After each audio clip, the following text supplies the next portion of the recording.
जनसंवाद यात्रेच्या निमित्ताने आज दर्यापूरमध्ये आलोय।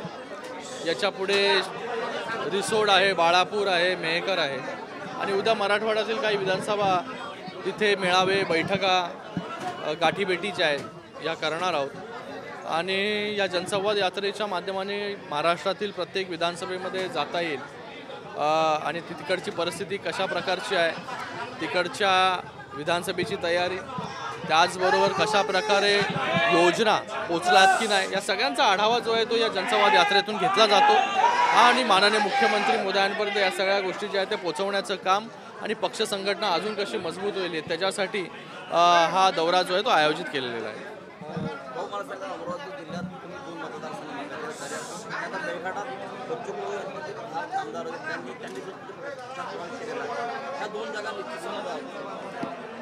जागेचं वाटप जे आहे, कोण किती जागा लढणार याच्यासाठी वरिष्ठ पातळीवरती चर्चा सुरू आहेत। माननीय मुख्यमंत्री महोदय असतील, दोन्ही उपमुख्यमंत्री महोदय असतील, हे चर्चा करतायत आणि लवकरच आपल्याला कळेल की कुठली जागा जी आहे ही कुठल्या पक्षाला सुटते, कारण की इथे कोण किती जागा लढेल याच्यापेक्षा महायुतीचं सरकार कसं परत येईल आणि ज्या योजना आम्ही सुरू केल्या, जे काम आम्ही करतोय गेल्या 2 वर्षांमध्ये रेकॉर्ड तोड जे निर्णय घेतलेत हे काम असंच पुढे चालू राहायला पाहिजे, त्यासाठी पुन्हा महायुतीचं सरकार कसं येईल याच्यासाठी काम सुरू आहे।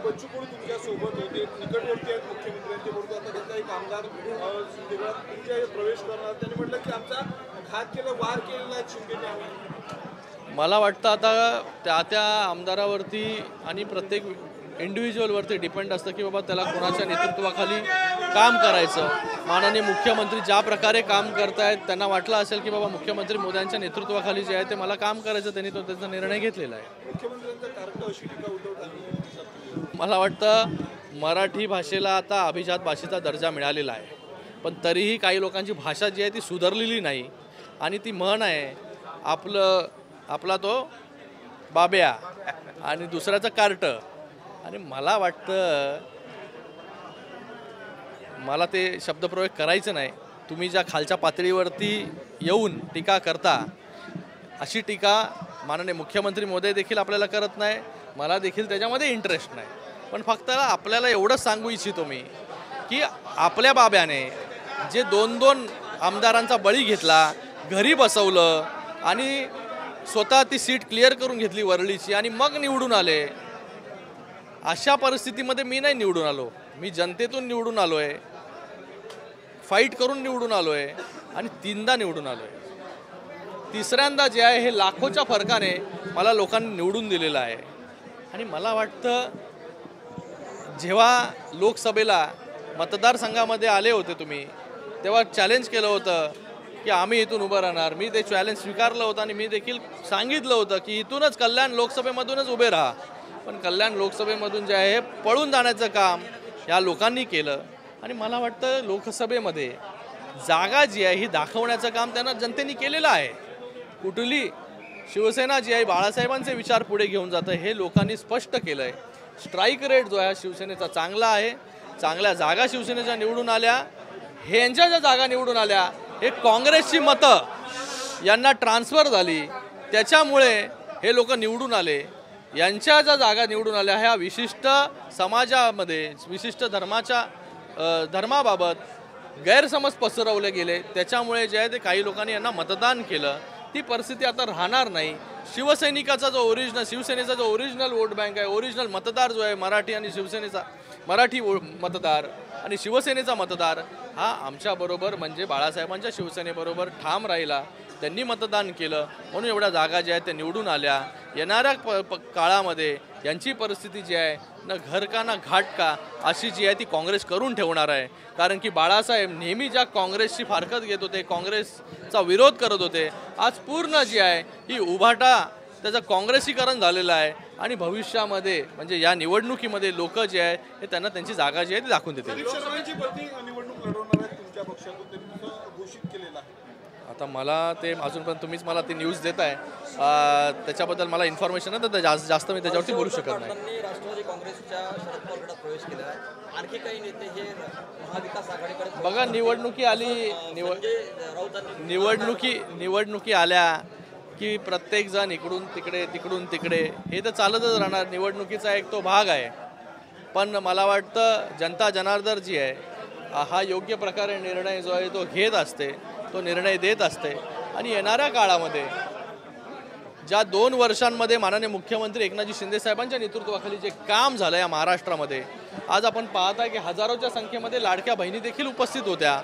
या लाडक्या बहिणींपर्यंत योजना पोहोचवण्याचं काम सरकारने केलं, त्यांना सक्षम करण्याचं काम सरकारने केलं.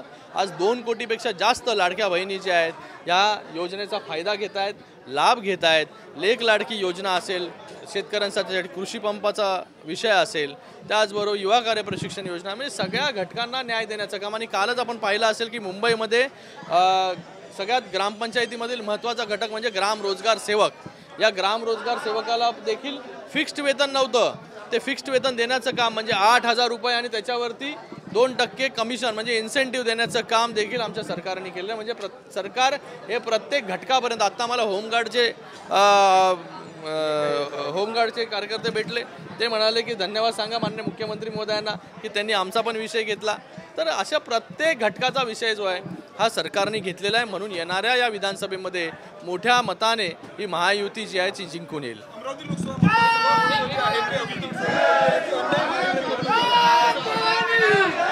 मला वाटतं महायुतीमध्ये सगळे नेते मिळून एकत्र निर्णय घेत असतात. लोकसभेमध्ये कोण किती जागा लढणार त्याचा निर्णय आता झाला, निवडणूक झाली.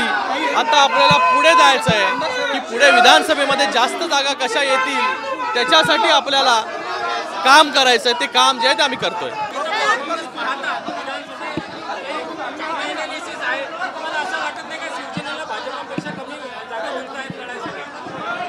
बघा, कोण मी तुम्हाला सांगितलं कोण किती जागा लढणार हे वरिष्ठ नेते ठरवतील. पण जेवढ्या जागा मिळतील त्या जागेमध्ये चांगला स्ट्राईक रेट कसा मिळेल आम्हाला त्याच्यासाठी आम्ही काम करणार. आणि लोकांमधून तो फीडबॅक जो आहे तो मिळतोय. आपण पहा उत्साह जो आहे हा किती मोठ्या प्रमाणामध्ये इथे आपल्याला दिसतोय. प्रत्येक जण जो आहे तो सरकारकडे आशेने पाहतोय.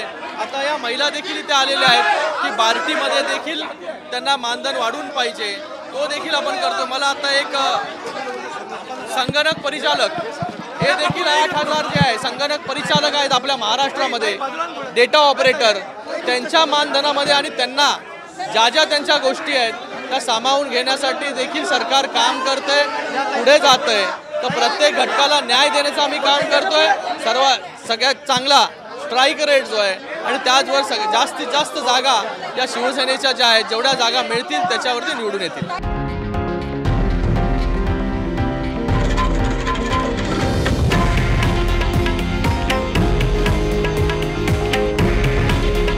हे आहे देशातील नंबर 1 न्यूज नेटवर्क आणि आपण पाहत आहात TV9 मराठी. काळजी तुमची, हित महाराष्ट्राचं.